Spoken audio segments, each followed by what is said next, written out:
To kind of finish our standing sequence, what I want you to do is to come back to the very front edge of your mat. And at the very front edge of your mat, bring your hands to the heart center, hands in prayer. Use your inhale to gaze straight overhead, all the way up on the inhale. And exhale to hinge forward at the hips, bend the knees, fall forward, touch down, or just to the ankles. On the inhale, squat down. Remember that we tried that earlier, so squat down any way that feels comfortable to squat. Here's another use for your block. You might bring your hand, you might grab the block with your hands and place the block under your sitting area, and you can sit on the block. If you have two blocks, you can use two of the blocks. There's a movement that we tried very early at the beginning of the practice from the squat that I did. So you're going to keep your right hand pressing down into the floor, and with the exhale, you're going to try to turn your torso in one direction and really make the effort of turning the abdomen. So you're actually doing a core exercise here. Then on the inhale, put the hand down, and with the exhale, pull through the other one. And see if you can do it 2 more times. Inhaling, exhaling. Yeah, you can make a fist. The fist is actually a mudra. It might give you more of that kind of power, kind of fiery energy, especially out of your core and out of your back muscles. So this is a good strengthener for back muscles. If you tend to roll the shoulders forward like I do, this is actually pretty helpful. So after a couple of times, you can hang in your squat.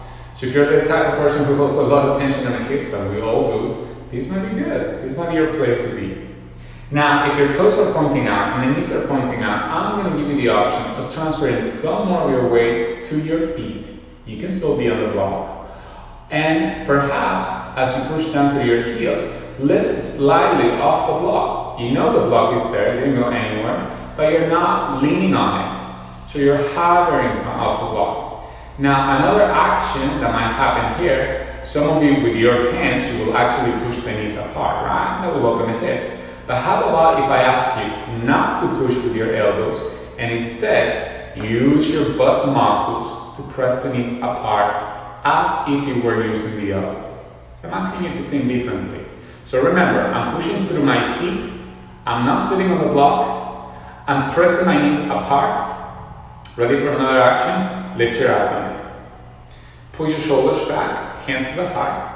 Spread your toes so the inner arches are energized. And this might be the posture. You might even extend the arms in front of you. That might be the posture. If things are going well, how do you feel about you taking the block out of the way?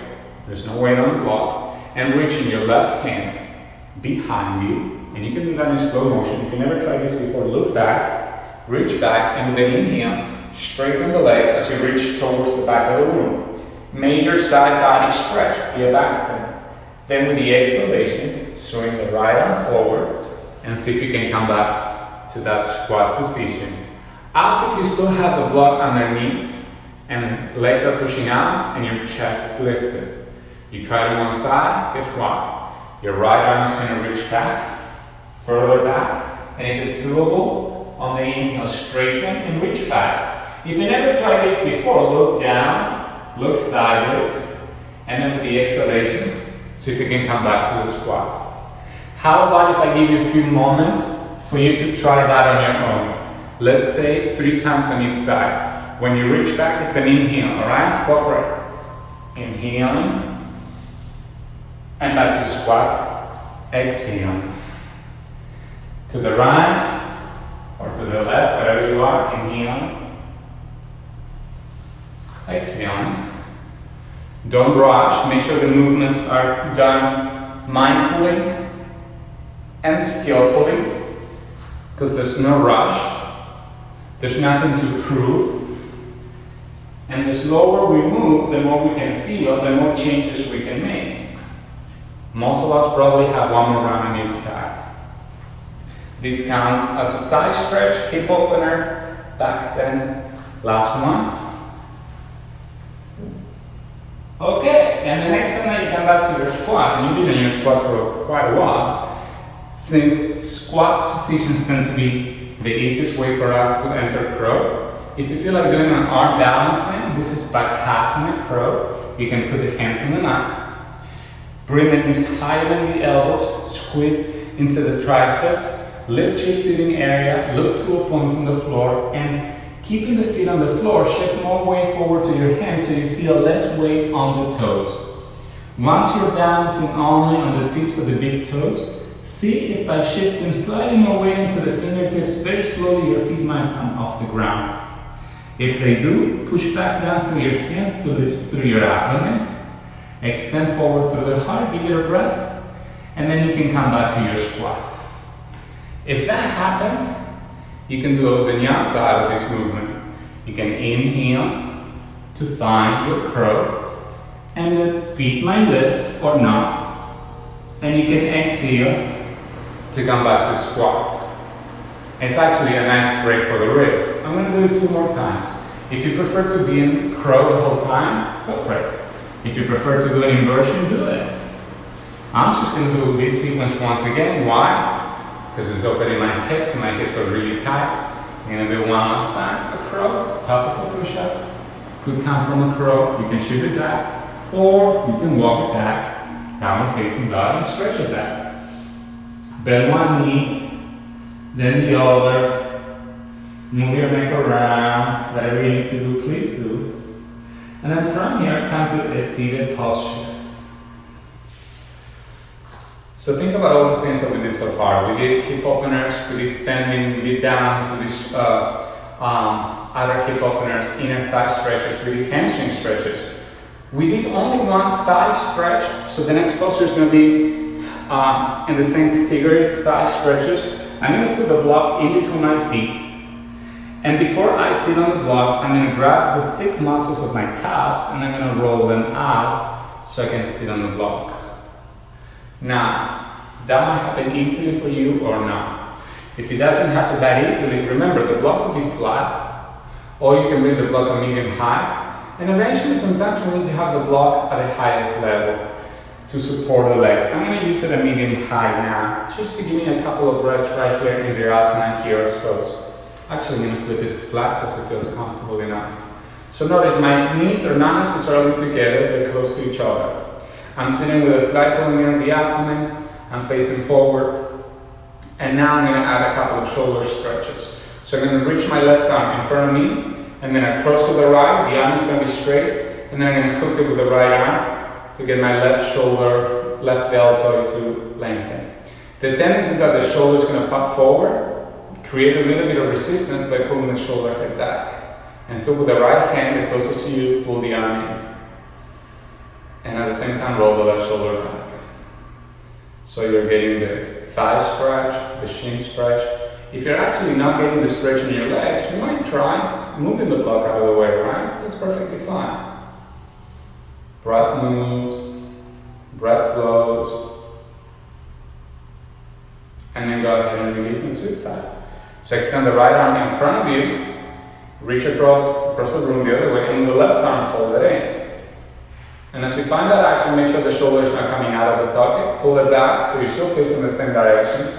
With the left arm, lift the long arm a little higher and give it about 5 breaths.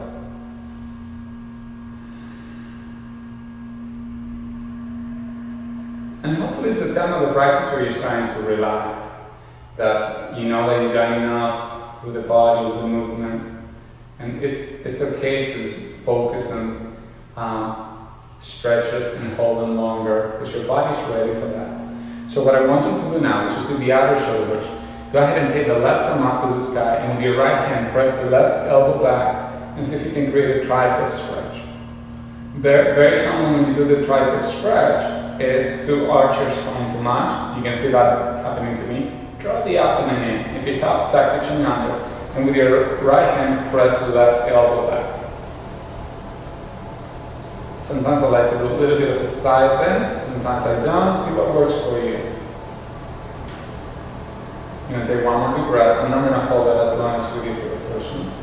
And then switch sides. So you can take the right arm up, and you can bend the elbow behind you, and with your left hand, press the right elbow back in space.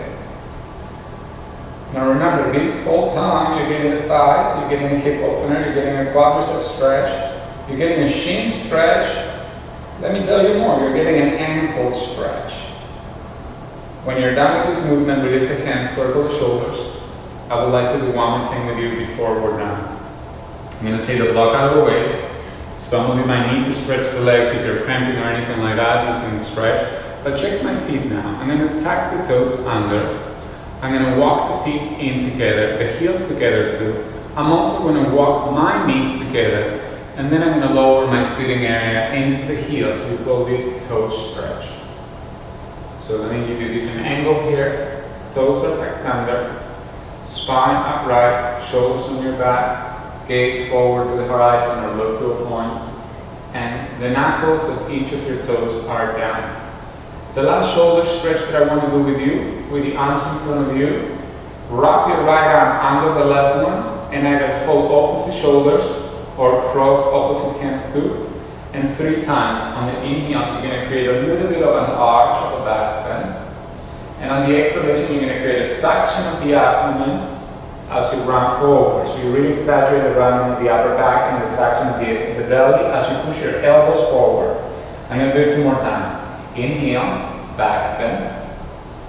Exhale, as I drop the belly in and up, I push my elbows forward as I tilt my head forward. Do it 1 more time, please. Inhale, arch, elbows might come up higher, gaze might come up higher. Exhale, belly moves in and up, elbows forward, upper arms pushing forward, and then come back to neutral. Loop the shoulders a few times. Ready? Second time. So left arm on the right arm over, cross the palms or hold opposite shoulders. And you're going to do this 3 times. Inhale to arch. Exhale to draw the belly in and up, push the elbows forward. 2 more times. Inhale. So it's important that you do it on the exhale so you can really suck the belly in and up, create like lots of space in the abdomen, good for your digestive organs. 1 more time. Inhale. Lift higher. Exhale. Good. And come back to neutral. Now you've probably been holding the toe stretch for about 2 minutes. I'm feeling the toes. So move slowly out of the posture. Stretch your legs. Shake them a little bit. It's going to feel good to stretch, to move. And pretty much what I want you to do from here is to take some time for yourself. Remember I mentioned at the beginning of the practice, I'm going to leave it up to you. If you have a few minutes for relaxation, you might lie on your back and cover yourself with a blanket if you have one. If you like to meditate a little bit. If there's any other movement that you'd like to do, please do. And hopefully I'll see you next week. I'm here every Monday. Every Monday at this time. I think it's 9 a.m. West Coast and lunch on the East Coast. My name is Adrian. I'm the founder of Warrior Flow. And if we're not friends on Instagram, you can look for me at Adrian Molina Official. If you have any questions, any feedback, please connect and stay in touch. Have a nice day, everyone. Have a good night.